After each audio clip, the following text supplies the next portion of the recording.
सबकी आवाज़ media network में आपका स्वागत है। गांधी जी के विचारों को ख़त्म नहीं होने देंगे। गांधी जयंती के मौके पर शहर औरंगाबाद के क़ल्ब में वाक़ गांधी जी के पुतले यानी गांधी जी के मुजस्समे पर इस बात का संकल्प कम्युनिस्ट पार्टी के लीडरान ने लिया। कम्युनिस्ट पार्टी के लीडरान ने इस मौके पर कहा कि देश किस जानिब जा रहा है। जान, माल, इज्जत, आबरू कोई चीज़ महफूज नहीं है। यूपी, उत्तर प्रदेश में दिल दहला देने वाले वाक़यात पेश आ रहे हैं।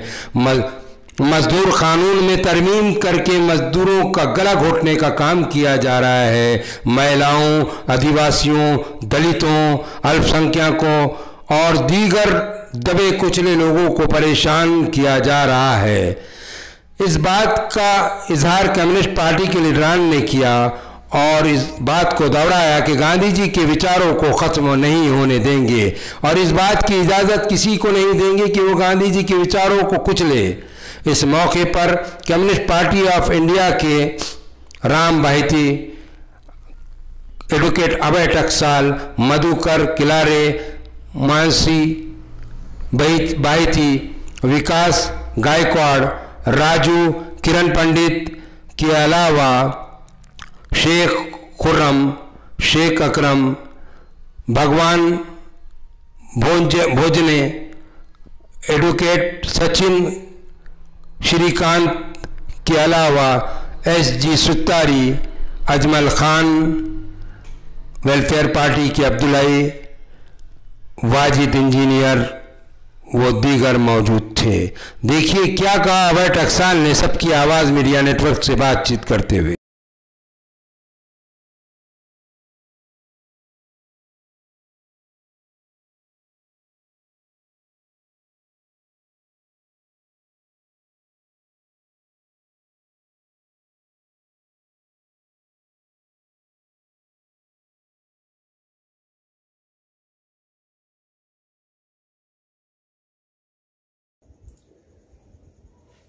राष्ट्रपिता महात्मा गांधी की आज जयंती थी और पूरे देश भर में किसान, मजदूर, दलित, महिला विरोधी जो नीतियां मोदी सरकार पिछले कुछ सालों से पूरे देश भर में लागू कर रही है, इसके खिलाफ आज इस सरकार की नीतियों का निषेध यानी विरोध किया गया। राष्ट्रपिता महात्मा गांधी ने जिस भारत का सपना देखा था वो आज का भारत नहीं है और मौजूदा सरकार संविधान को बदलना चाह रही है, संविधान को कुचल रही है। महात्मा गांधी के विचारों को वो कुचलना चाहती हैं, लेकिन विचार कुचले नहीं जा सकते। विचार अमर है और महात्मा गांधी का खून करने वालों की सरकार इस देश में आज मौजूद है। और इसलिए जो कल और परसों जो हाथरस में जो घटना हुई, जिस पीड़ित महिला के ऊपर, एक बच्ची के ऊपर बहुत ही क्रूर तरीके से सामूहिक बलात्कार किया गया और उसका खून कर दिया गया और ये खूनी जो है वो खुलेआम घूम रहे हैं और उनको बचाने का काम यूपी की सरकार कर रही है। उस बच्ची के जो परिवारजनों को भी उसका अंत्य दर्शन करने का मौका नहीं दिया गया, उनको घर में बंद करके उसका अंत्य संस्कार किया गया। ये क्या होने जा रहा है? क्या ये राम राज्य है?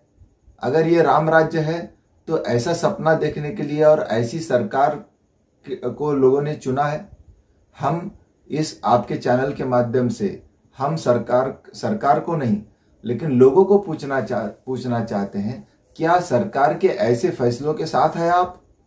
क्या मजदूर विरोधी कानून पास करने के साथ लोग आज सरकार के साथ है?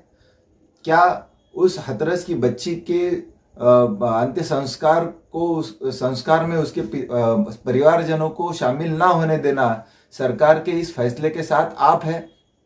क्या किसानों के खिलाफ जो कानून पास किया जा रहा है, क्या आप इस फैसले के साथ है? यह सवाल हम लोगों से पूछ रहे हैं।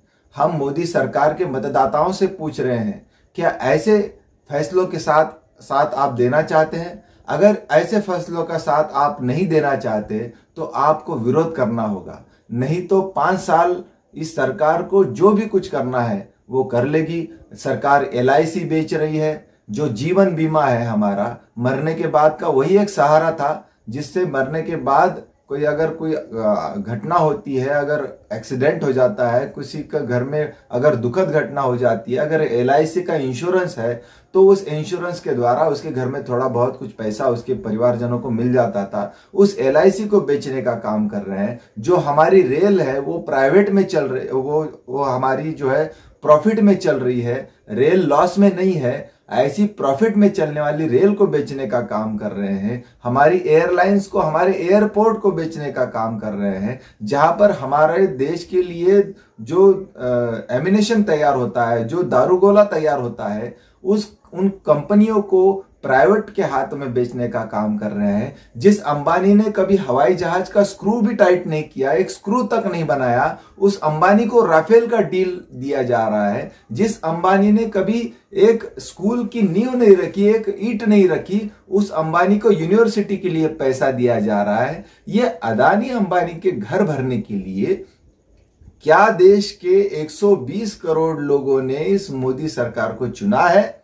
अगर चुना है तो मैं लोगों से अपील करता हूं कि इस देश को अपना समझिए, रेल को अपना समझिए, LIC को अपना समझिए। इस देश के बेरोजगारों को और बेरोजगार करने के लिए सरकार को खुली छूट मत दीजिए। ये अपील हम जनता से आज 2 अक्टूबर के अवसर पर करना चाह रहे हैं। मैं एडवोकेट कॉमरेड अभय टकसाल।